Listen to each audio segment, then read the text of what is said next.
Hey, Ryan, welcome back to episode 2 of the Ecom Marketing Lab.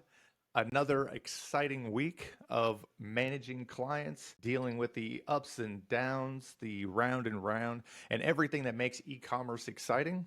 How was your week? My week was another week in the world of agency work. Just completely wild, unpredictable. That's right. That's right. And one thing I will say that both of us are holding true to is consistency, which is the successful action in any business or anything that you should do. It should always be consistent. So I would say it's consistency is over quality, making sure you show up. I mean, people say luck has an aspect to it, but you know what? If you show up every day, you're guaranteed to succeed. So here we are doing another podcast. And I think today, you put this presentation together. I think it's a great topic. The power of top of funnel marketing.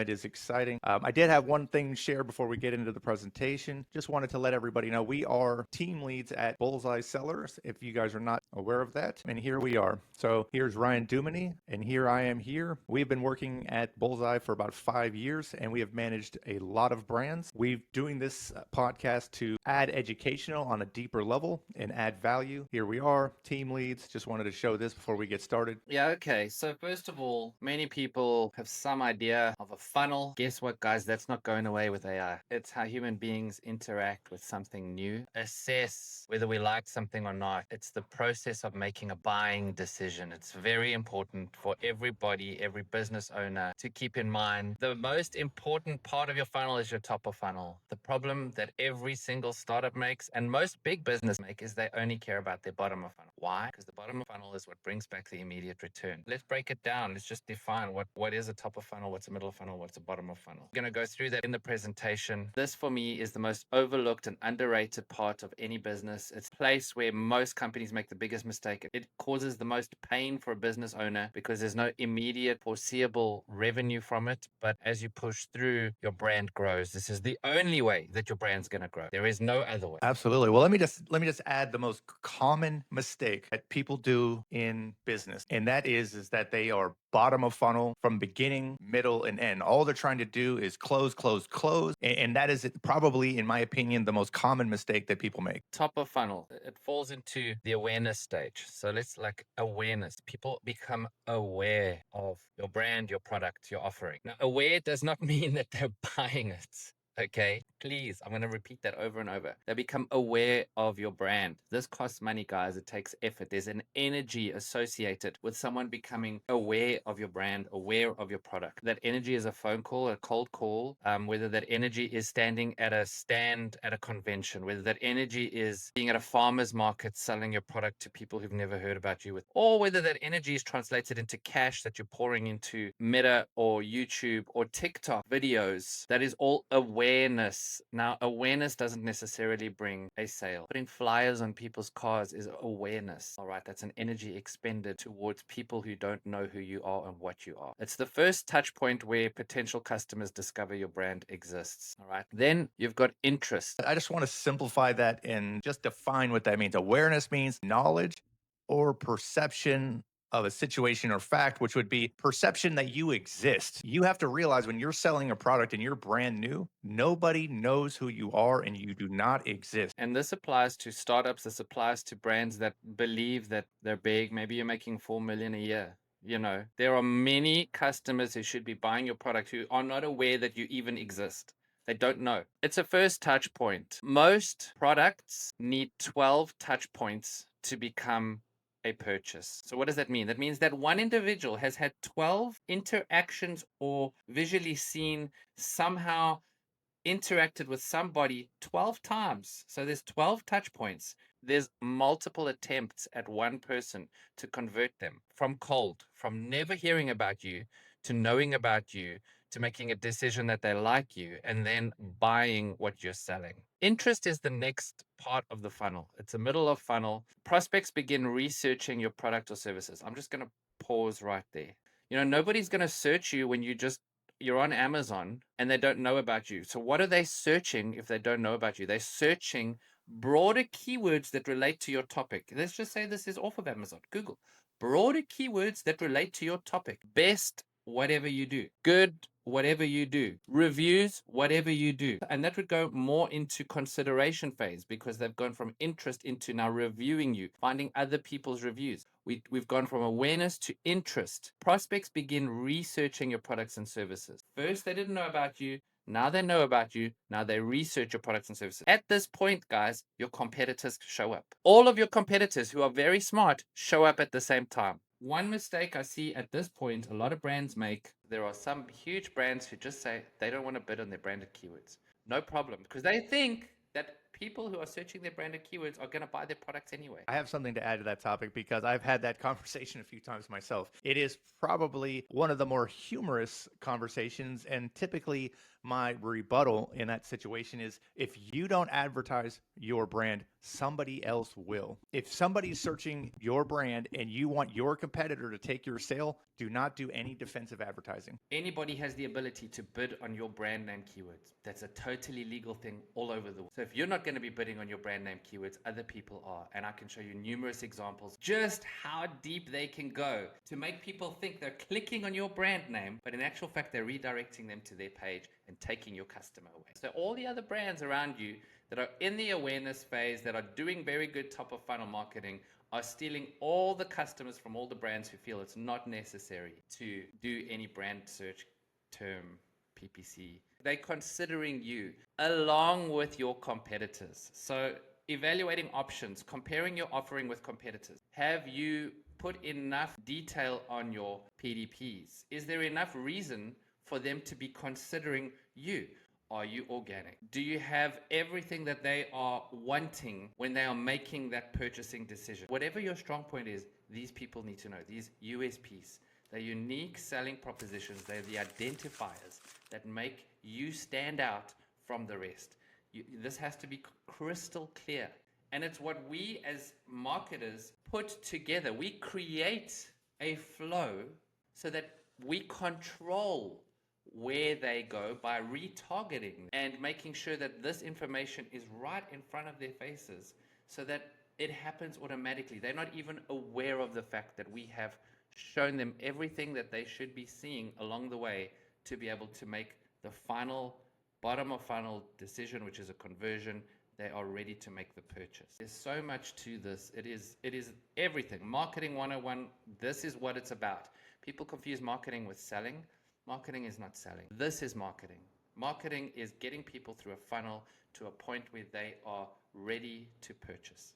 In the off of Amazon world, you've got so many top of funnels. I mean, if every time you turn on the TV, YouTube, you're finding out about a product that solves a problem that you probably were looking for. And top of funnel has a lot to do with you're trying to solve a problem. And this, you're getting advertised about something that fixes this problem in a way that maybe does what you need it to do. And for the first time, you're hearing about a brand that you didn't know existed. This is kind of a touch point. But on Amazon, it is already kind of bottom of funnel. So where is the top of funnel if you just use Amazon alone? I would say that would be sponsored brand, doing video ads. The performance of top of funnel does not convert as high as converting as the conversion, the bottom of the funnel. And the purpose is different. And so it's important when doing advertising that you can see the different purposes of the advertising. So you're not just looking at the results. So the top of funnel the purpose isn't to convert. The top of funnel is more about impressions, getting views, getting awareness. And I think that is something that is important to break that down. And on Amazon, I would say that that's the video ads. I think that that's the strongest top of funnel advertising you can do. Let's get into the weeds here and why this is the biggest problem. This is the reason why you are not growing as a brand. The top of funnel paradox: low ROAS, high impact. What does that mean? Low return on ad spend. You are going to be spending $100 and maybe getting back 10. Maybe, but high impact. If you are not getting impressions, new eyeballs on your brand, this is all about eyeballs and impressions. So now we're going to talk about KPIs. So key performance indicators. What is it that your top of funnel ads or efforts should be doing? You should be getting impressions. If you're in growth mode, it's all about impressions. It's not about how much you're getting back on your ad spend. Obviously, as a business, you need to be profitable. So you need to have built yourself up to a point where you have set aside a specific portion of your budget to spend without getting a return. And as this continues and your messaging continues to be refined, and how do you know that your messaging is good if you're not getting a return? Well, there are other indicators that you look at for your top of funnel. Let's just talk about paid ads. You're not looking for conversions. You're looking at impressions. You're looking at how much you're paying for your clicks. If you're paying very little for your clicks, it means that the messaging that you're putting out there is interesting. And the paid ad platforms are bringing your cost per click way down because there's a relevance to what they are wanting to know versus what you're putting out there. There's something called a CTR, click-through rate. Now, this is a measure of how long people stay on your page, they click through, and they're interested in what they're seeing when they get there. It's very important for paid ads. All right, so if you've got these two metrics, so your CTR is going up, your cost per click is coming down, and your impressions are sky high, you are really doing the best you can with your money that you've worked so hard to make to get new eyeballs onto your product. You've got to retarget these. You've got to keep them in a funnel. Yes, it's all good and well getting this going on its own, but if you don't build this funnel like we spoke about before, maybe then you've got some wasted audience out there because you got them to see you, but they forgot about you. So you've got to hold on to them. You've got to carefully craft your funnel. On Amazon, one of the metrics that you can see on a campaign is new to brand. And new to brand is definitely top of funnel. The idea is getting people aware that you exist, that your product solves a problem, and just let them know that you are there. Now, you can retarget them on Amazon with a sponsored display from page views and things like that, which is similar to Meta or other platforms. The idea is to let them know that you exist, get them into your pixel, and then retarget them. And that kind of gets them from awareness to the next stage, and that's what starts the process. Let's go. So we got new to brand, building familiarity. When you go to shop for a car, I start going on the internet. I go to Ford near me or Chevy near me. In this next couple of week process, I'm going to get advertisements from probably 5 to 6 different car manufacturers, probably about 15 times a day. What are they doing? They're building awareness. We're having touch points. I'm starting to see a Jeep that I didn't even know I wanted a Jeep. And so next thing you know, I'm looking at Jeep. Originally, I was wanting to get a Ford. So these are how the funnel works, the touch points. They look at what you search. They bring awareness to what they do. And then you go to the page, and next thing you know, you're starting to see lease offers, and you're starting to see how that kind of fits with your budget. You're kind of considering it, and all these different things. And eventually, at some point, as you went over earlier, you said 12 points. Eventually, that leads to a conversion. Whether you got that car or not, you are going through the funnel. And when marketing is done correctly, you track them through the process, and you do it at a cost effective way. Top of funnel isn't $10 clicks. It is more about quantity over expensive clicks if done correctly. If you're paying a lot for top of funnel, it means you're going against the grain. So like he was saying, that looking at your cost per click and seeing that it is low, seeing that it is relevant, it's similar for probably most platforms. Amazon will increase your cost per click if you are advertising something that people do not want, and Amazon's trying to persuade you to stop advertising. And in the inverse, if things go well and people are liking the content and it's relevant, they will lower your cost per click. And that's pretty much a stable factor in all of advertising. And keep in mind, you're not the only person that has the funnel information, and everybody, or not everybody, but successful brands are also getting their touch points. So at this point, once you start to get into where you're actually competing correctly, now you have to kind of be making a better offer. You need to make yourself stand out, or your unique value proposition be different, or solve their problem that they're looking for. And it's important to be able to differentiate yourself. And one of the best ways you can do that is having great reviews. You can have use cases, before and afters. It really depends on what your product is. I think off Amazon, possibly doing landing pages that gives more information, things like that. But a lot of companies have different strategies, but you don't realize it, but you're essentially in somebody's funnel pretty much all the time. Yeah, absolutely. And Eric, there's just to go back, you started your example with searching Ford near me. So what did all those competitors bid on as far as keywords to be able to show you their product when you searched Ford near me? They were bidding on the keyword Ford near me. Maybe that entire long tail. They were bidding on that. And they might be paying massive amounts of money for that long tail. I'm sure it's not cheap, but they're willing to pay it. Why? Because you will see their ad. You might click on their ad by mistake. They can show it to you. You get interested by their ad. And then suddenly, you're looking at all these other different brands at the same time. So what happened? Ford was not able to keep you in their ecosystem when you search them directly. Brushing on a lot of different problematic areas here, but it just again shows the importance of protecting your brand, making sure that you're dominant there. And when anybody else is making a big fuss and about your niche, about your area, you need to make sure that they're searching you, they only see you. Keep in mind, when you walk into that Jeep dealership and you get a sleazy salesperson, well, regardless of how good your marketing is, that one guy can ruin it all for you.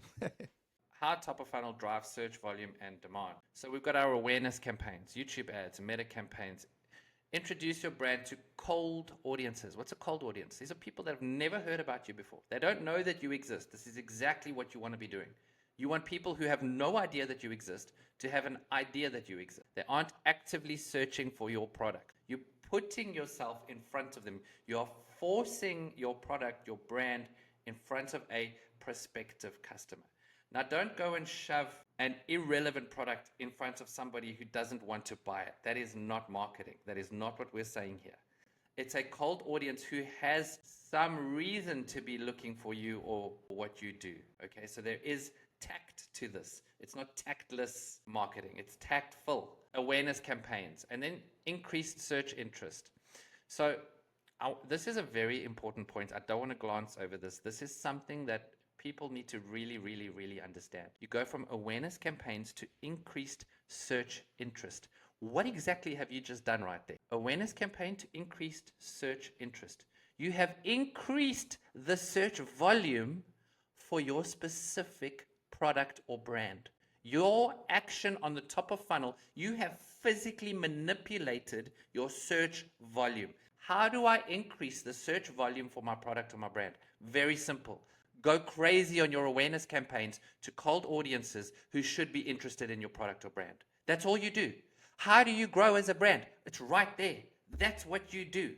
Now, you will manipulate your search volume by creating the interest, by then having people search for you. This works 100% of the time, every single time. This is why TikTok is amazing for Amazon sellers. This point right here is your success.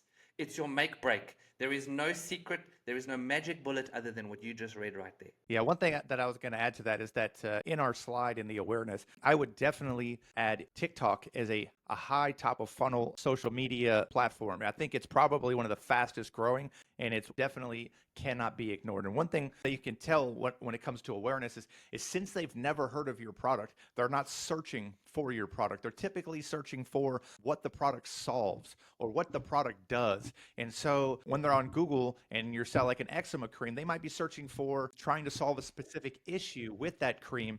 And it's important that that leads to interest and your product comes up by the problem that you solve. And so on TikTok specifically, people don't search for products, they search for problems. Your bottom of funnel is going to sit stagnant without your top of funnel moving. I call it a net, okay, and I'll tell you now. So you're weaving a net at the bottom of funnel. What do I mean by that? Well, you've got all your keywords that you're relevant for, that represent your brand or your product, your branded keywords. You segment them out. You've obviously got to be very neat and tidy about the way you create this whole thing inside your paid search platform. So whether that's Amazon, Google, whatever it is, it's the same thing. You've got to get your keywords really tight, and you've got to be bidding really smartly on what's really affordable and relevant to your conversions.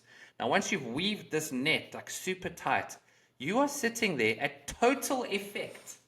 A PPC campaign is an effect. You are at total effect of the search volume being created by the platform, by other people's awareness campaigns, by everything else going around. You are an effect point at a PPC level. You are sitting there saying, I've got my trap ready. I need this to be stepped in to be activated. Whereas now when you're creating your funnel, right at the top, flowing all the way down, you're creating the search interest, which is upping the volume for the keywords that you've got big budget for, that you are aware that you are creating the interest for, and now you are getting much more money in your bottom of funnel. So when you isolate the performance of your bottom of funnel keyword campaigns, suddenly they're shooting through the roof, and your ROAS, return on ad spend, for your bottom of funnel campaigns goes up Why? Because it's far less effort, because you're capturing the search volume that you've created at the top. So when looked in isolation, your top of funnel sucks. Your bottom of funnel is the magic pill. So what do most people do? They go into total effect point. Oh, my PPC is what makes me the money. My Amazon is what makes me the money. I'm just going to sit here. And they stagnate. They do not create the top of funnel awareness. They do not manipulate this increased search interest and therefore increase their bottom of funnel ROAS and therefore increase the flywheel on their business. This right here, everybody that's listening, is the make break point of e-com. No matter who you are, no matter how much you're making, this is the magic bullet. This is the secret. It's open. This is it. And it takes somebody to sit through this, fully understand this, actively put the budget towards where they know it's going to work. And guess what? Firing a person that's working in this manner is the worst mistake you could ever do. The best thing you could do is say what's working and what's not. Focus more on what's working, focus less on what's not, so that this funnel continues to grow. If you're working with people who understand this concept and are building this concept for you, you are only going to grow. So like you said, you're kind of at the mercy of whatever traffic is there. So if you were to take a keyword, let's say it was electrolytes. So throughout the year, you are essentially going to be riding the wave of that keyword, which can be measured by search volume. And so this is the Amazon way. This is the stagnant growth. And sometimes it's exciting. Sometimes it goes well, but you are at complete effect of the traffic that Amazon brings to the platform. Now, let me put it the inverse. So there's another thing called branded search. So when you do top of funnel correctly on YouTube, on TikTok, wherever, what you'll see is on Amazon, there'll be search volume for your brand and electrolyte. When that number gets to a certain point, you are going to be crushing it and nobody will be able to compete with you. That is just riding the wave of search volume. And that's when you get real control of your future. Rookie mistake most brands make up until even 20 million a year. I've seen this, is that bottom of funnel only advertising, focusing only on bottom of funnel, no concept of building funnels. Their growth is due to other factors and not marketing. And there are other reasons why you could grow. You could have been first to market. You could have just had a reason why you got a lot of market share and grown in the place where you are. There's so many reasons, but if you're in a competitive space, this is it. So rookie mistake, bottom of funnel only advertising. Because why? The ROAS is good. Okay, what does that lead to? Limited scalability. So anybody that's listening here, do you have limited scalability? Are you stuck in a rut? Are you losing market share? Question I have for you. Are you using only bottom of funnel marketing strategies? Next thing that I want to know is, do you have a separate budget for awareness only? Are you making people know that these are your differentiating factors, that this is the reason why you exist? Even if there are other people that exist for the same reason, are you making this known to the broader public who have never heard about you before? The last one, vulnerable to competition. You know, competitors who invest in top of funnel will eventually capture your bottom of funnel customers. This is what's going to happen. So any brand that, if you're out there and you're like, oh, I'm contracting, for some reason, this space that I'm in is getting bigger, but I'm contracting. I'm doing everything right. I'm spending so much on PPC. I'm just not making any more money. Well, guess who's getting your customers, guys? Everybody else that's focused on their top of funnel.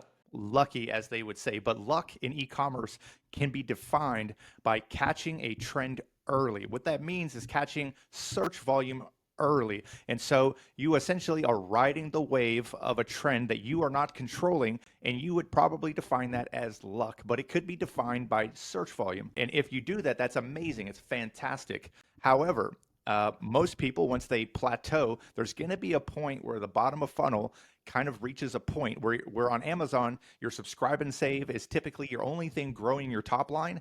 And it's probably a good time to start thinking about how can you take it to the next level? How can I make more people find out who I am, which essentially is top of funnel. And I would highly recommend TikTok. TikTok, I think, is exploding. I think that everywhere you Google, it's the modern day gold rush. And in another podcast, we'll go into showing that halo effect. But today we'll stay on this topic. Let's get to the next one. Small business challenge, the ROAS trap. Why small businesses focus only on bottom of funnel? This is more from a smaller business perspective, all right? So your budgets are tight, you're spending on Monday and eating on Friday. You're just in this horrible place where it's so tough to grow. So why small businesses focus only on bottom of funnel? Limited marketing budgets create pressure for immediate returns. Okay, self-explanatory. Easier to measure direct conversions than brand awareness. Very true. Very difficult to measure. You're measuring metrics on top of funnel, whereas at the bottom of funnel, you're measuring how much money is in your pocket. Okay, so it's very clear which one feels better. Fear of wasting money on non-converting ads, because they don't convert in a sense of money back. They don't convert that way. That's not what they're there to do, and that's not what they do. Okay, so that fear of wasting. And then, of course, what we've already covered, the lack of understanding of the customer journey. And I wanted to put this into perspective with time, because people would be saying at this point, okay, I get it, guys. I need to spend money on the top, but when do I ever see that money coming back? Like, how do I ever see an increase? Well, okay, so let's just look. We've got a 6-month period here. Okay, we're taking this measurement over 6 months. There's all kinds of things that could happen in 6 months. So don't just start this in a high seasonality point and go like you're a summer product, and then you start it then, and then in winter, you're like, you see, this didn't work. You should be comparing that winter versus the previous winter. Then I would say, okay, but don't compare your winter to your summer if you're a summer product. Let's just get into this real quick. Month 1 and 2. E-commerce store launches, meta video campaigns targeting broad audiences with storytelling content. Okay, so we're really talking about UGC. TikTok would be a similar thing. I'm not a meta fan completely at all. So I just use meta there. But we can substitute TikTok in there too. ROAS 0.5, we're losing money. Boo, bad, horrible. Marketing team faces pressure to cut underperforming campaigns. Very real, very real. Okay. It's not working. It's not working. All right. And then we go to step number 2. So that's month 3 and 4. So let's just feel this. We're feeling burned for 2 months. I mean, that could be 10 grand, that could be 20 grand, that could be 50 grand. There's a lot of hate and pushback going to that marketing team. They're horrible, they suck. I need to get someone else. I'm researching other people. Okay, month 3 and no matter what they say, it still burns. Month 3 and 4, what's actually happening? Our branded search has increased 215%. Now guys, I mean, I'm not promising you these results. I'm just giving an example. Direct traffic increases 180%. That's probably underplayed a little bit, but I didn't want to go crazy with these. Top of funnel campaign still showing a low direct ROAS. So you're still spending and getting a 0.5 ROAS back. And then let's go to point number 3, months 5 and 6. So we're 6 months in now. Google Shopping ROAS improves from 2.5 to 4.2. So what's Google Shopping? We're bottom of funnel again. So that could very easily be your Amazon as well. This could very easily be a reflection of TikTok effort versus Amazon return. Overall business ROAS 3.8x, profitable. Customer acquisition cost decreased by 35%. How do you retarget people if you never tell them about your product? It's impossible. So essentially, you're basically hoping that they land on you by accident because you didn't tell anybody. I mean, if you think about that, that is essentially the bread and butter of off of Amazon is retargeting. And you cannot do that if you do not reach out to people. I could take 10 minutes going down this rabbit hole, but we are going to make an episode that goes specifically on TikTok. So I'm going to broad stroke it. Again, tell stories, not features. On TikTok, there is tools that tells you what people are searching for. And essentially they're searching for problems. And the way that you want to put things is you want to use something called a hook. And a hook is essentially could be defined by the reason why they watched the whole video. So you start with a hook. So this does yada yada, or solves a problem, something to that effect. And then you illustrate and you tell the story that defines the hook. And so it is important that you tell a story that people are looking for, that they're interested in. There's an emotional connection in this. And you can see this on TikTok probably more than any other platform. I think that this is a perfect example of TikTok. Target broad. I think that all top of funnel is broad because bottom of funnel is more exact, more relevant, more things like that, because we're trying to put a wide net. We're trying to capture a large audience. We're trying to get them in our funnel. And that's why if you look at a marketing funnel, it is wider at the top and it gets smaller at the bottom. Measure holistically. Brand searches. So on TikTok, so I'm a TikTok expert, so I'm going to keep going back to TikTok, is that when I'm having this conversation, we're starting to get 100 units a day, something to that effect.